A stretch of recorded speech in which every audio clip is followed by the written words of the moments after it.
always like to start with a quote that kind of encompasses everything we're going to look at today. So if you leave with nothing else but this quote, I think it will change the way in which you do the work you do. This is from one of my mentors, Maureen Walker. She's a relational cultural scholar. She reminds us that true empathy is to be so present that you challenge the other person's comfort and they challenge yours. And then you walk together through that discomfort. So today we have 3 goals. And these objectives are that upon completion of this training, you will be able to use interventions to treat ruptures as repairable and encourage that repair by creating environments where it feels safe enough to make mistakes, that you will address mistakes as part of learning and engage them to develop creativity, diversity, and relational repair in those you serve and support.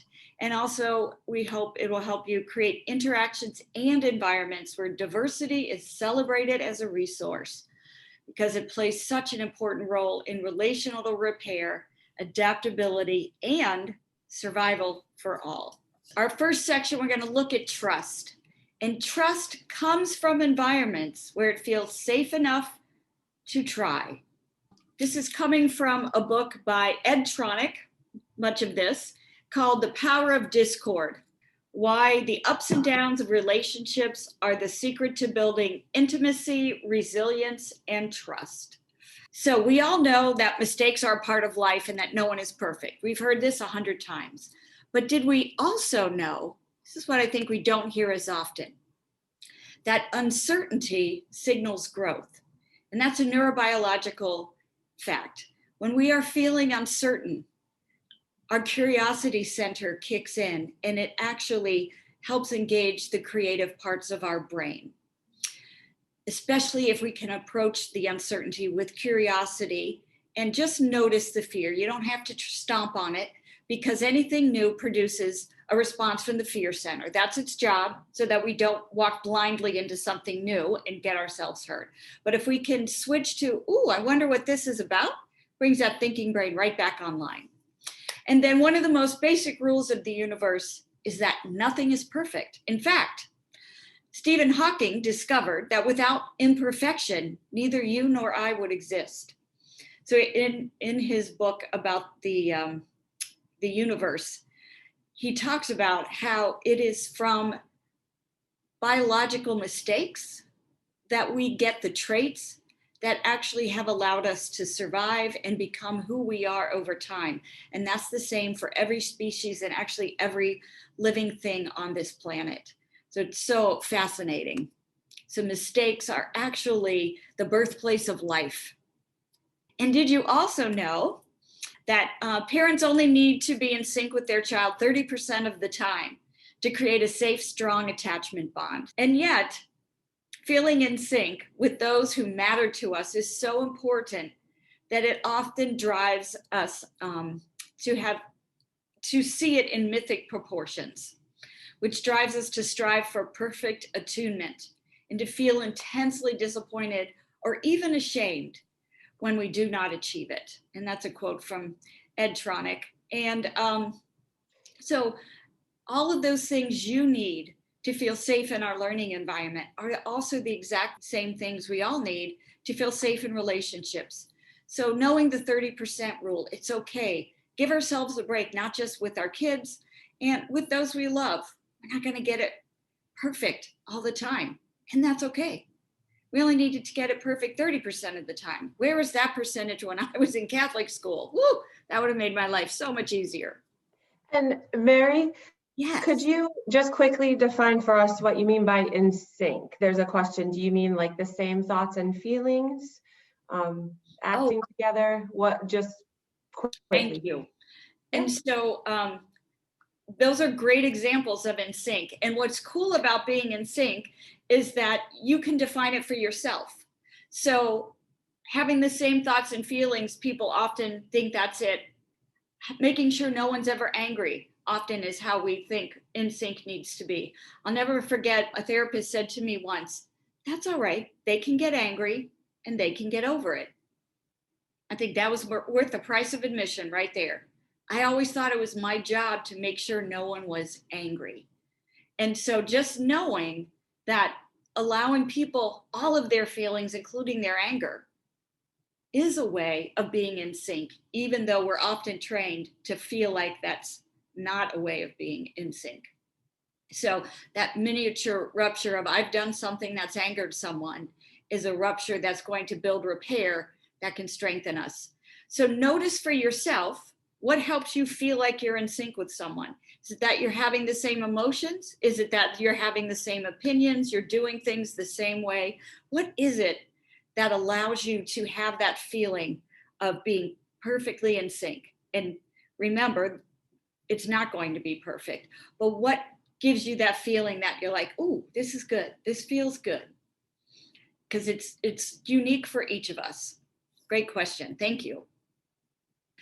And when we open our perspective to that, we actually change the question from, it's not what's wrong with us when that feeling of being in sync doesn't happen for us, or we've upset someone, or there's been a small rupture. And it might not even be what's happened to us, but instead, let's consider, how are we designed to survive? So going back to my original example of no one can ever I can't make anyone mad. It's not what's wrong with me that I think I can't make anyone mad, because that's going to release cortisol and block my dopamine receptors. It may be a level of anxiety I don't want. Doesn't mean it's wrong with me. It just means, you know what, I'm ready to give this up and not worry so much about if I'm making people mad or not. And where might I have learned that? Ooh, in a household where I'm the only child between two adults who fought a whole lot. And how did it help me survive? Wow, help me keep peace in the household so that I could get as much positive nurturance from the two parents I had who really didn't like each other as possible. So, now when I look at it as a survival skill, I look back and I think, pretty smart, only child who had no one to show you how to do this. Pretty smart thing you learned. And it's okay for me to also learn the next step of, I don't have to keep everyone from getting mad at me to be safe and get my needs met. So look at something you do that you would like to hand over that level of anxiety. Is it being perfect? Is it always being right? What is it that you're ready to hand over that anxiety? And in so doing, you've changed the question from what's wrong with you to what do I want to let go of? And then look at, I wonder where I might have learned that. And then you might look at, and how did it help me survive? And once you've done that for yourself a few times, it will also help you do that with the people you serve, which in turn will help us get to repair more quickly and help us be better in sync with one another. Because just like from us, what we're doing that produces anxiety in us and maybe even in others is something we learned in a particular environment that might not fit in the new environment we're in. And in that environment, it helped us survive. So what courage did it take to create it? And how do we pull that courage forward to the new environment? Connection is our greatest need and disconnection is our greatest fear.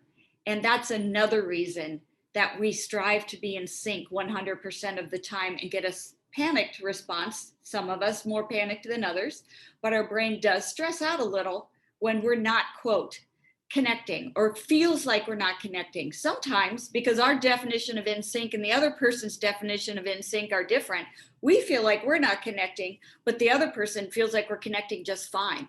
So I have relatives who think a sign of love is that you allow them to argue with you and have a different opinion from yours. Woo, that makes me a nervous wreck. But for them, that means I respect all of them and we can have a heated debate. And so it's fascinating to know that when we're having this heated debate, I'm feeling like we're really not in sync. And they're feeling like, yes, she gets me. She feels safe with me. She can argue with me. So those slightly different definitions are going to come into play, which is the beauty of we only need to be completely in sync 30% of the time. And the more we communicate about how we're feeling in this connection and and inviting them to communicate about how they're feeling, this will bring it together even more. So why does all this matter? It's because of the power of rupture and repair. So I want us to think today of working out in the gym. I know, not a fun thing to think about. But as you're lifting those weights and you're doing that aerobic class, or you're swimming in that pool, or whatever it is you do to keep your body in shape, as you're doing it, you're actually damaging your muscles. They're getting little tears in them. But then those muscles heal. And when they heal, they're even stronger than they were before you exercised them. So it's actually rupture and repair that is creating our strength physically. We're going to look at how can we do that to strengthen our relationships, strengthen our own resilience, and strengthen our own ability to have the courage to trust and reach out. Another way to look at this comes from my friend Danae Riggs. If anyone's been blessed to be able to work with her, she's probably one of the most creative people I know. And when people ask her what she does for a living, she says, I am blessed to be able to be human with other humans. That's what she does for a living. And that's what we're talking about today. How do we welcome our humanness into this day today? So just like hiking and climbing and all the effort that goes into it, repairing ruptures builds, as I said before, not just resilience, trust, and a feeling of belonging, but it builds our perseverance. It helps us know we can get through the difficult times to get to the other side. And if we think of this nightmare of COVID, we're learning and experiencing, not probably in a manner we ever would have chosen, that those of us who are still standing have a level of perseverance that we did not have at this time last year. And another way to look at this comes from Sherryl Turkel, and she calls it practicing our humanity. I just love that. Tronick looks at Shonoff and Garner. Some of you may have heard me talk about compound adverse toxic stressors. That's part of the work of Shonoff and Garner. Poor Mr. Shonoff, I never remember his name, so I give all the credit to Andrew Garner. It's a much easier name for me to remember. But they also studied not just what causes stress from your environment, hence the term compounding adverse toxic stressors that I gave it to help me remember it, the cats, but they also talk about types of stress. And they talk about positive stress, which Ed Tronick calls the good, trying something new, excitement, solving a problem, the little ups and downs that we recover from quickly, very quick, rupture and repair. Tolerable stress, which Ed Tronick calls the bad, is serious temporary stress, and I cannot stress these next words enough, that is buffered by a supportive relationship. That's what makes stress, that's the difference between tolerable stress and toxic stress. It's not the stressor, it's did you have someone safe to buffer that stress with? And toxic stress is what Ed Tronick calls the ugly, which is serious ongoing stress that's not buffered by a supportive relationship, resulting in prolonged and repeated activation of our stress response cycle, that rupture without repair. So I often invite people to think of that when kids are trying to do homework and it seems like they just can't focus. If you can just get within 6 feet of them, you don't even have to help them with the homework. Your calm demeanor within that 6 feet connection will actually calm their heart and lungs and allow what could be toxic stress turn into tolerable stress. And I've been talking with my hand brain already, so just a quick review. If your hand was a brain, between your wrist and your elbow is your vagus nerve. It runs the length of your spinal column and it sends your feelings to every organ in your body. Woo! So that stress feeling you got when you were like in a room with 4 people you didn't know, that's your vagus nerve doing its job. Next part is the brainstem. It controls our heart and our lungs and all those things we don't want to think about. So when we were noticing our breath today, we are actually calming all the way down to our brainstem. It's one of the few ways we have to calm our brainstem. And these two make sense of the world and record memory through body sensation. The next part is the limbic system, in charge of that Those three important things that spell the word far: felt safety, sometimes I call it the fear center, attachment and regulation. And then finally, your cortex, your thinking brain, comes online and it wraps around the fear center.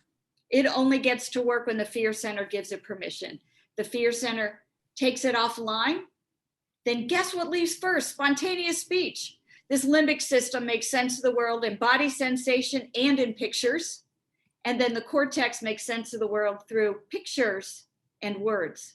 So pictures have the passport to connect the entire brain through the limbic system, which then translates it into body sensation for the brainstem and vagus nerve.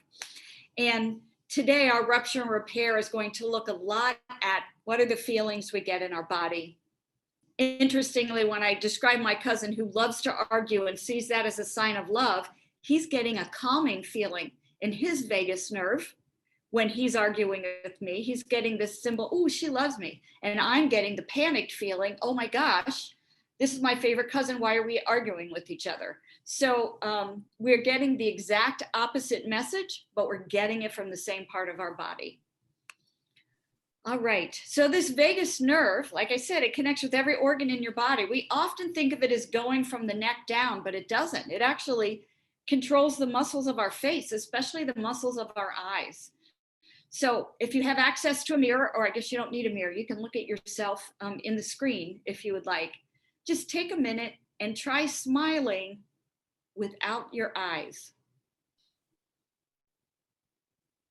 Notice what that feels like in your body. Notice what it looks like. Notice how much effort that is. What you're trying to do is suppress your vagus nerve. So it's easy to suppress your entire face. I'm just not going to make a face. But it's really hard to suppress just one part of it. I'm going to smile, but not with my eyes.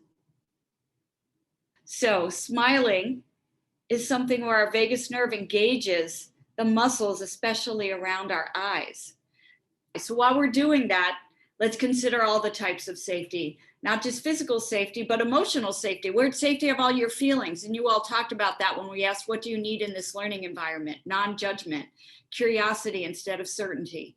Social safety and moral safety, access to environments that support honesty and justice, and do not ask you to keep secrets for someone else. There's this safety triangle that Stephen Porges talks about, and it includes the safe face, which means smiling with your eyes.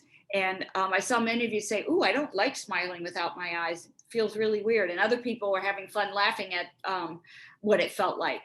And then having a safe voice. So noticing those pitches, if we're using a pitch that's soothing for us, but is frightening the person we're talking to, and you're starting to get kind of a pullback response.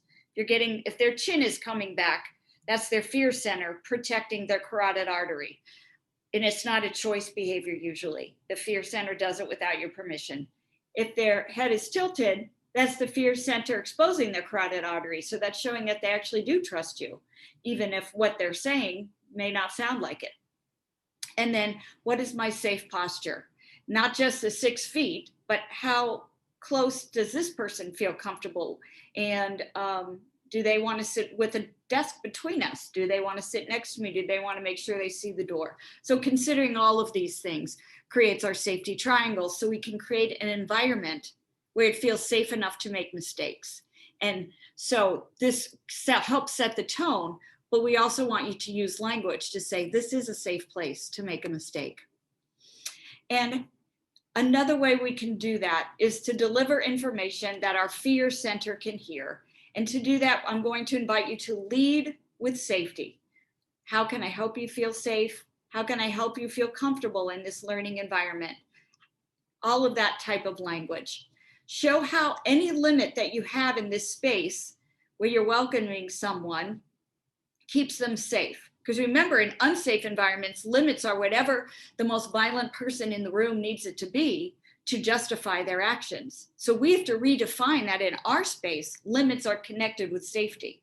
That's not a given when someone starts working with us. In fact, usually it's the opposite. I'll say, wouldn't be at your door. And all of this calms our fear center so that we can literally hear what's coming next. And when we have to direct, we're going to direct what to do when they have questions. So as we were helping people adjust to COVID, we helped them lead with safety. And then we said, you're going to give them directives they're not going to want to hear. So direct them where to go with their questions. And also make sure they know it would help us all be safe right now if we all took some deep breaths together, or whatever the rule is, once again, connecting it with safety. And then this keeps our fear center online. So we do not have a drive to go outside the relationship, or if you're working with an organization like we were during the pandemic, you don't want your staff's questions going outside the organization onto Facebook and Instagram and all those other things. You want to make sure they know exactly where in the organization to go to express their concern. So many times in abusive families, people are just told what happens in this house stays in this house, which is a way to accomplish this, but not a safe way. Because my guess is inside that house, you don't get to ask the questions either. So then there's really no place to go with that fear. And that fear doesn't leave, it grows in the body. And why does all this matter? Because we need cognitive flexibility so that we can learn and we can grow. And to do that, we need felt safety, which allows us then to calm and become aware of our environment. We need attachment so that we have the confidence to try new things. And those two things combined, that felt safety and attachment, that awareness of our environment and confidence to try something new, then allows us to adapt. And regulation also then comes from that adaptability, and regulation feeds that adaptability. So by the time you get to the regulation piece of it, we're actually feeding the cycle. It's a self-fulfilling prophecy in a positive way. So this is one of my favorite new graphics. Pulls together what is cognitive flexibility and how does it require the limbic system for it to exist. And someone said transitions are often a form of rupture. Yes, because in transitions, the cortex and the limbic system has to work together. And if the fear center goes offline, it takes the thinking brain offline. And gosh, you even lose something as basic as your awareness. So a transition you do every day the same way can feel brand new, and you can stumble through it because the fear center has taken the pattern part of your brain, the cortex, offline. So how do we help the person feel safe enough to get that back online to help with the transition? Okay, we're on to our second objective, and it's to address mistakes as a part of learning and engage them to develop creativity. So now we've made it safe enough to make a mistake. Now we're going to engage our mistakes and celebrate their creativity and the diversity they bring into the environment and the relational repair that it allows for us. And where do mistakes come from? They come from a variety of places, but the one that stands out the most in my mind is intention versus impact. We can have one intention and have the exact opposite impact. And so that's kind of like, I don't want to say a no-fault divorce, but in some states we have no-fault divorces. It doesn't matter who did what. It's a 50-50 split. I believe Ohio is one of those states. At least it was 25 years ago when I went through a divorce. So the no-fault divorce takes intention and impact right off the table. But think about something where you had one intention and your impact was the exact opposite through no fault of your own. And so intention is what we mean. And sometimes if we pause and we ask, what am I intending to accomplish here? Breathe out, because breathe out calms the fear center. So that's a great quick way to get your thinking brain online. Is what I'm planning to do going to bring about that impact, the impact of my intention? And maybe the answer is yes. Maybe it's like, I'm not sure. Putting yourself in the other person's shoes might be a way to do that. Impact is how the message is received. So when our intention and our impact don't match, I'm going to give an example. Frequently people, especially people who have experienced trauma, people who have had their sense of felt safety then used against them by being hurt by someone they trusted, when you give them a compliment or say something positive to them, Your intention is to calm them. It is to compliment them. It is to celebrate them. But the impact it might have is the exact opposite. It might be an absolute fear response, might be a pushing away of you. In reactive attachment, that's exactly what's happening. The person's intending my actions to help the person feel connected. And for a while, they do feel connected. But then the lower regions of their brain remember the last time they felt that connected, or the first time they felt that connected, and then someone hurt them. So it causes the rest of the brain to react as if you're going to hurt them. Hence the term reactive attachment. And I cannot stress enough how one cannot get that without a significant stressor. And that significant stressor can be being put into an incubator as an infant and separated from a parent that way. Clearly, the incubator is needed. That's the intention. It's keeping the baby alive. The impact is that it's causing an intense fear response in the infant that will live in the lower regions of the infant's brain if we don't help them find a way to express that. So when you notice that your message was not received in the manner in which you wanted, or the incubator was needed, and we now know it's causing a fear response, then we're going to address what was harmful. We're going to reflect, oh, this is difficult. One of the ways they address that with infants is to get the parents, if possible, to sleep with a blanket and wrap the baby in the blanket that carries the parent's scent. So the baby, which infants recognize their parents through their scent, gets to keep that scent with them. But noticing, oh gosh, I did something harmful. This is what I meant to do. This is what happened. Acknowledging that impact, taking responsibility for that, honors the person that you unintentionally hurt and says that my intention is not more important than the impact it had on you. The impact it had on you is more important than my intention. And let me just own that while my intention was one thing, my impact was the opposite. And then committing to doing better. This is what makes an apology, not the I'm sorry.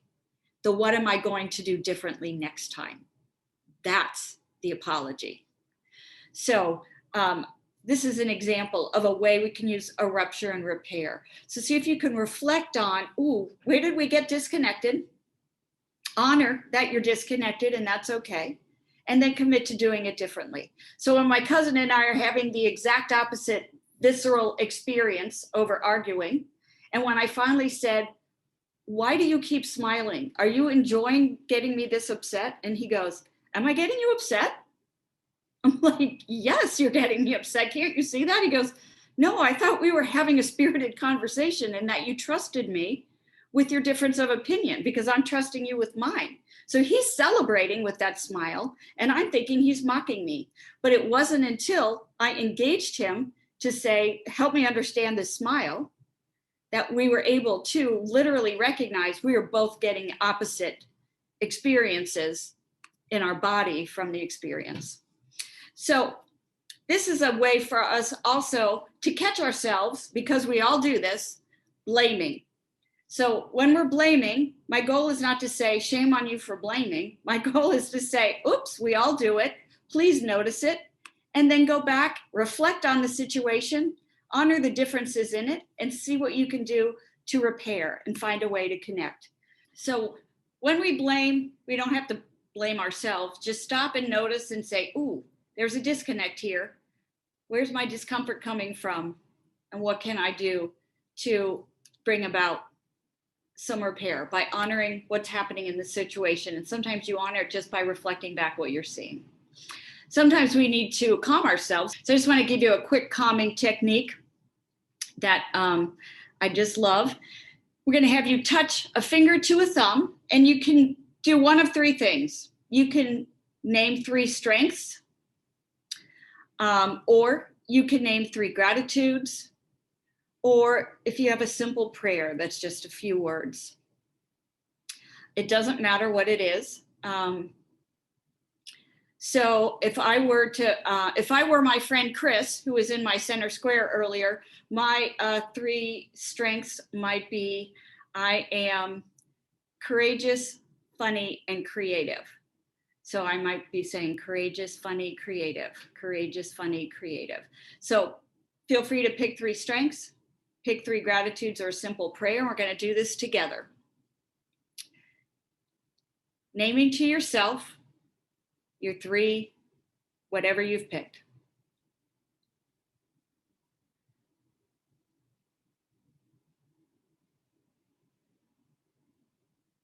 Now that we've done that 3 times, just notice your breath. Now let's do it again 3 times.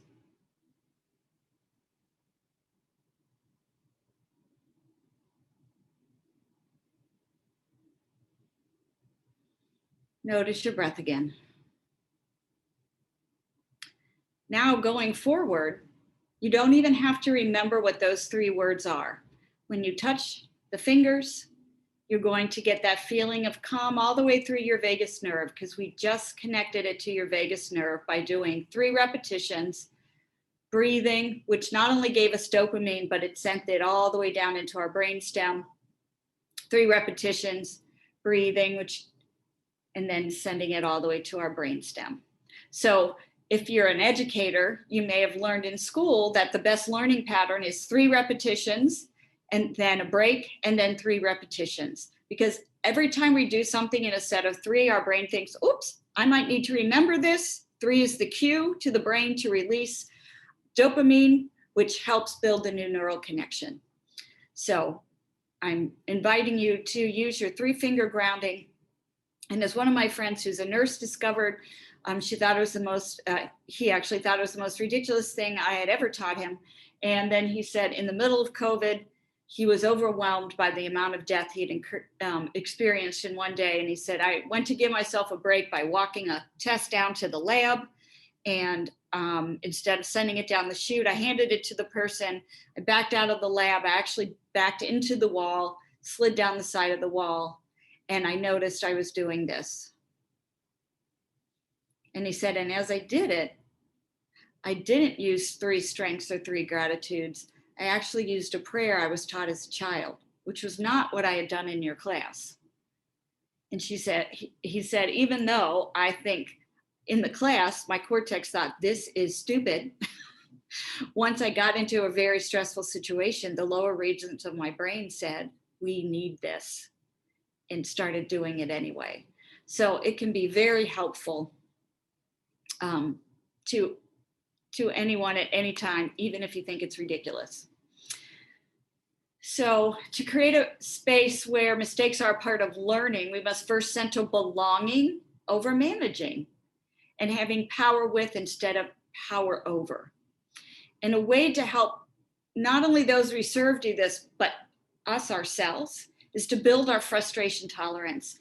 And the research shows in a book called by Yeager and Yeager, a husband and wife team. And the book is called, let's see, I'm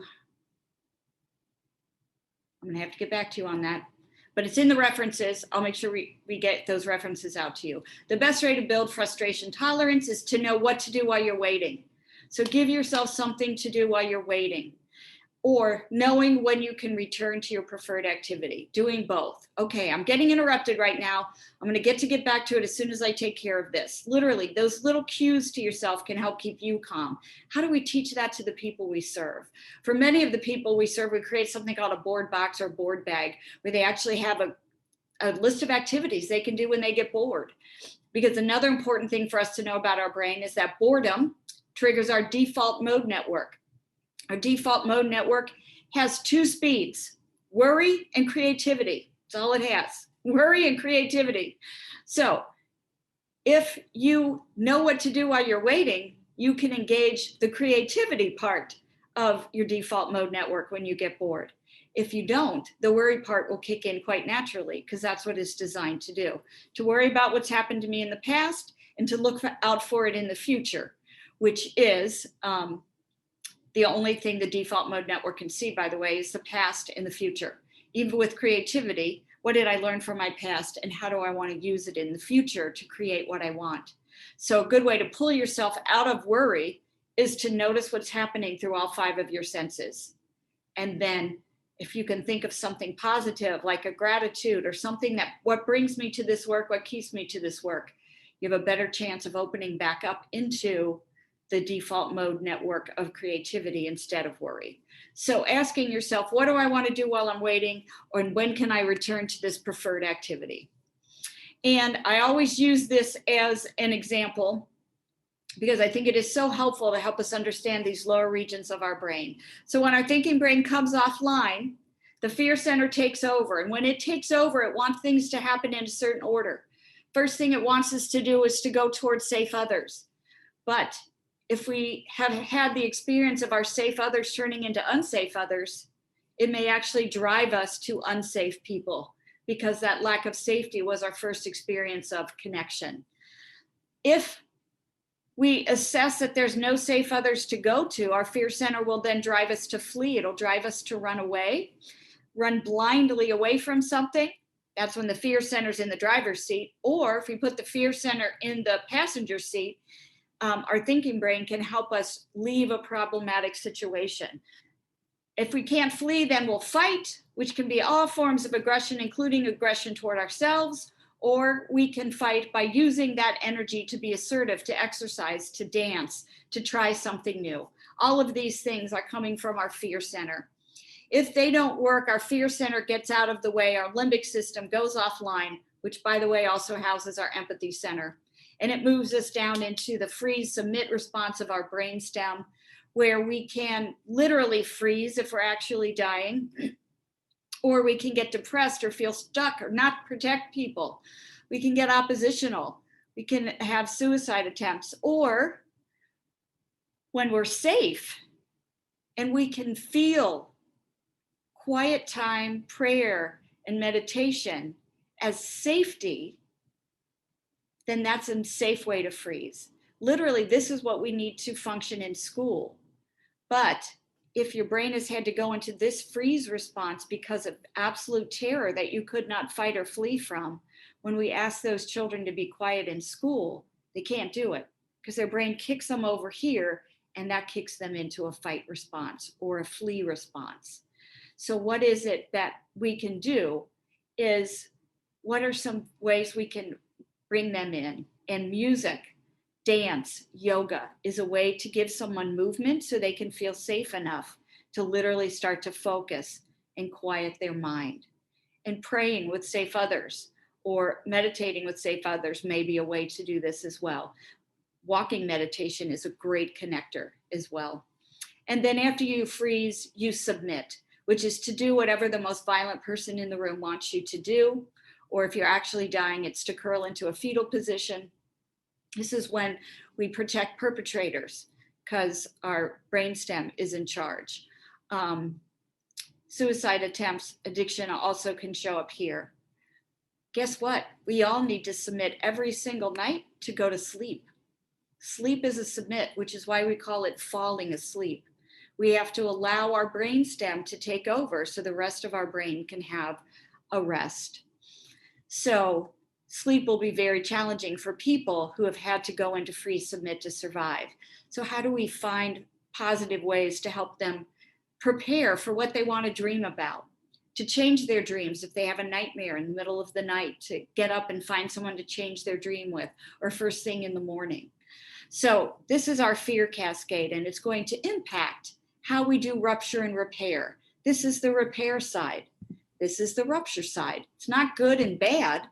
It's just what it is. And so what are we going to do when we find ourselves on the rupture side to get to the repair side? My cousin and I were having an exact opposite experience. He was experiencing us as having a safe relationship because we could express our intense emotions. I was experiencing us as having an unsafe relationship where someone was going to get hurt. So you can be doing the same thing and having the exact opposite reaction.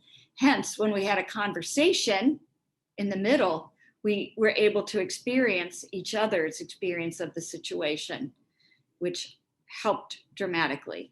We still have to stop and remind each other when we're arguing. He has to remind me that I'm safe, and I have to remind him that I don't feel safe, even though he feels very safe and complimented.